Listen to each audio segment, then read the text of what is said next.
Hey, beer fans, my name's Steve Jaguar, and this is a Beer Native Live beer review. And I've been doing mostly live. I do like to sit behind the camera which is there.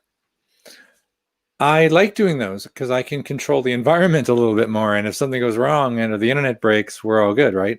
Also, because uploading to YouTube gives me a little bit more control. Because let me tell you, these live ones that stream directly out to YouTube just kicks them right in the crotch like a few times and bends them over. I don't know what it does, but it takes 8 hours for the HD one to become available. And last few times, I was going in and editing the description after the fact with the results from my review, saving it, and I just went and looked, and none of them are there. So I don't know what's going on. I guess they don't have enough billions of dollars to actually have a decent interface. Anyway, it's just driving me bonkers. Anyhow, enough of that.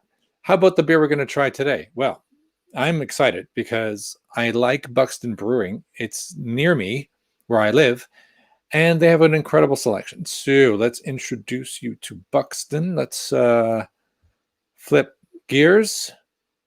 Let's try this one. Whoop, that's a little small, isn't it? We wanted to look at Buxton. So let's just look at Buxton generally. They have, you don't need to see me. And make me really tiny. Ooh, that's much better, isn't it? And that's again, we want big beer. There we go. That's nicer. Buxton. Oh, and I have guests. Hello, Matt. Hello. Oh, Mercy Beers. Oh God, pressure's on again.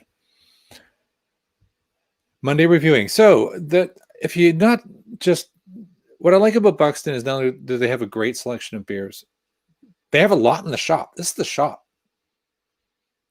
It's pretty cool. And they do my favorite thing. You know, my favorite, when they have a whole bunch and they're all based on like exact same recipe, different hop. Like they're the same percentage. They're exactly the same. So that's going to be a thing. I got to get a whole load of those and trim my way, choose the best and do a review. Maybe that's what I'll do. But there's a ton of great stuff here. I'm going to probably grab, look at this bundle. I didn't even see that before I got to get that now. Okay, so there's too much money I'm mentally spending already on the shop, which is pretty darn good. And there's the one I'm going to do tonight, which is Ace Edge, which is a derivative of the original, which is probably somewhere here, but Axe Edge, which is kind of their flagship.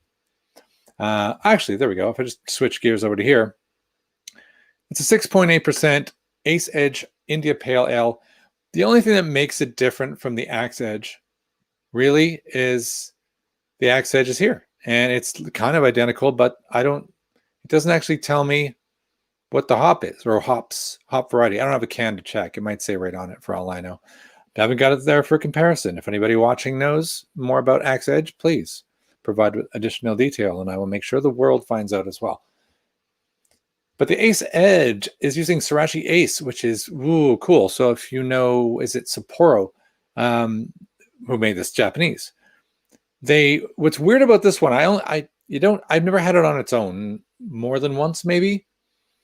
And it's got a weird profile. It's normally associated with like Japanese, your Japanese lager. So it's a lagery, pilsnery kind of hop. It's got a sort of high alpha acid associated with it. So it's got a bitterness and a fruitiness, but it's got like other things, other weird characteristics associated with it. Like I associate with pickles, and that's why I brought this up. Have you ever heard about that? I just realized this tab, which is probably way too small for you to read, but it just says you should not put your pickles in your. That's all it's a good thing nobody's walking in on me now. But this is one of these things that I was going to do a collaboration with a bunch of other beer tubers about, does a pickle make a beer good? And this is very suitably Pabst Blue Ribbon. There's some good beers and then there's Pabst Blue Ribbon. There's a time and a place for that. Baseball games in America, that kind of thing, where it's just not about the beer. But there's a deal where you put the pickle in the beer for a bit or whatever, and combination of the dill and the vinegar can make a bad beer good, I guess is the idea there. we don't have to. I can talk further about that. If I do this collaboration, you'll get a whole bunch of live people trying this stupid pickle in a beer thing. But dill is a tasting note on Sorachi Ace. And other one which has got a different name, coriander, also known as cilantro to the North Americans. I speak both languages, fortunately. And that is an odd taste, right? Really nice in salsa and salads and other wonderful, and chicken. But kind of strange tasting note. So that dilly, coriander-y, lagery, pickle and a Pilsner kind of deal, maybe that's what I'm expecting, right? Pretty weird. Okay, cool. I'm going to grab it out of the fridge. It didn't go in that long ago. It was sitting outside, so it's pretty plain in terms of its temperature. Any extra bits? No, it says exactly on the can what it says on the screen right next to you. What do you think of the art? Any comments on that, anybody? Well, you can see a much larger one. I'm gonna go back to reality mode here, where I leap to the forefront. But yeah, it's pretty nice. It looks better live because there's like a texture to the way it's printed. I'm a big fan of that. And you can see the light goes across it. It does look really nice, doesn't it? Bang that open. There we go. Back to me. Thanks, camera. All right. We already have some feedback. A divisive hop. Thanks, Mersey Bears. Yeah, because I've had it in a lot of things, but only once on its own. I'm not going to talk about that because otherwise I'll bias myself. So it's going to look exactly what, well, I'm not the only Buxton, but the Buxton I've had the most is in fact the Axe Edge. So I know what it's like. I don't think I've ever untapped it though. I'm so sloppy at that. So, you know, pretty nice. Lemony color, lemony golden caramel color. I'll leave a bit in the can. All right.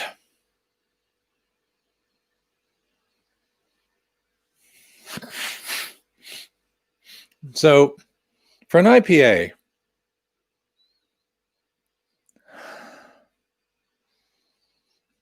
I'm getting that. I'm getting this. I don't think it's like, do you want dill in a beer? I don't think I'm definitely not getting coriander.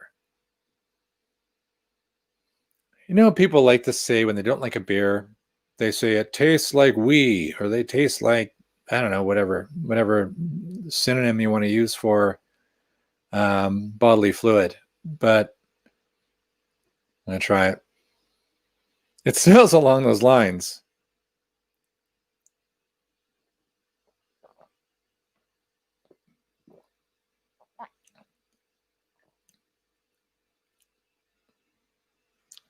Hey, Beer Wonder. Wow, nice to have you. I don't know if we've been on a live one before. Okay, it doesn't taste like it smells. That's the really good bit about it, because it really, the alarm bells for danger were going off as I was smelling this. It was almost like a skunky Pilsner. For an IPA, you would be like, that's horrible. The idea of it being citrusy or fruity is completely lost. It's mostly like a piney kind of deal going on.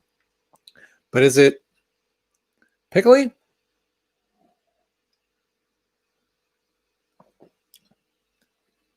It's all right. When they say relentlessly hoppy, they say that because, I don't know, it's like licking some, like a sticky plastic or something.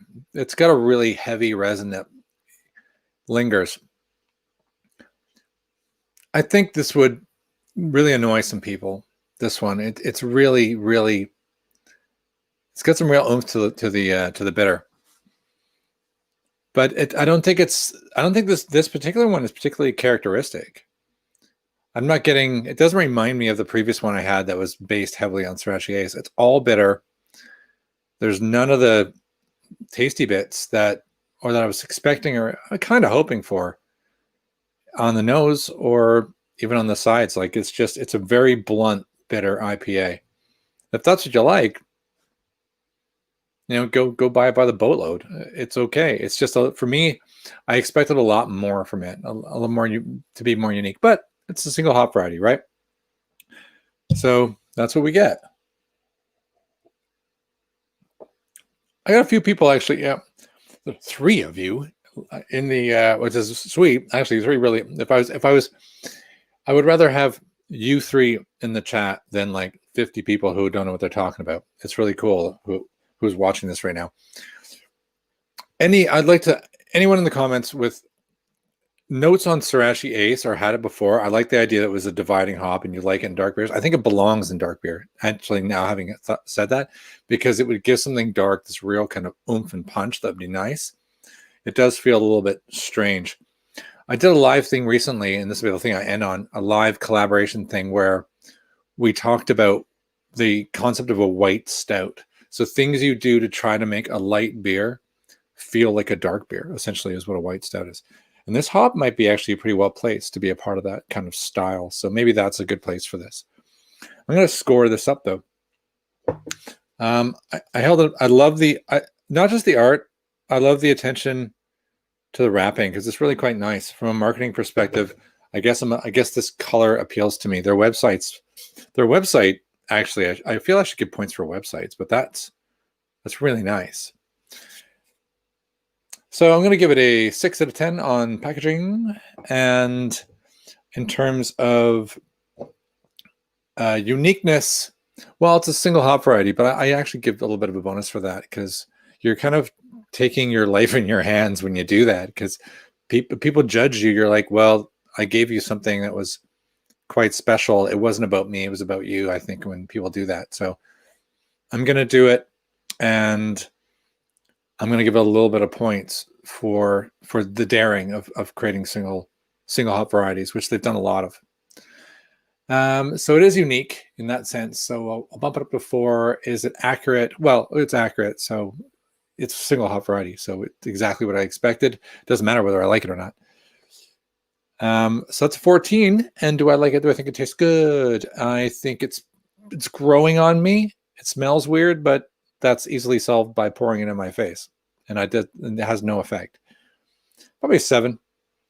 I'll bring it up to like a 21, which is, that's like a 3.5 out of 5. It's pretty respectable. Would I go buy stacks of them? Probably not. There's for that price range, which was, did I even get to the price range? I really should maybe create a category for value, because that's important to a lot of people to know that I didn't pay $1 million for this. There, yeah, £2.70. That's probably about right. Yeah, that's pretty good for £2.70. It's not a deal. It's not supermarket, but it's good. All right, so there's 3.5. There we go. Ooh, I got a suggestion for another one I have to go try now, which is Neptune. So this is Adam, Mersey Bears. How many breweries do you live near? It seems like you live near like just hundreds of them. I'm jealous because I live in Grantham. There's not it's not easy to get places. All right, so that is it. A nice 3.5 super bitter, 6.8 IPA Ace Edge, a derivative of Axe Edge, Buxton Brewery's flagship core beer. But they have a ton. So big fan. You'll be hearing more from Buxton Brewery from me.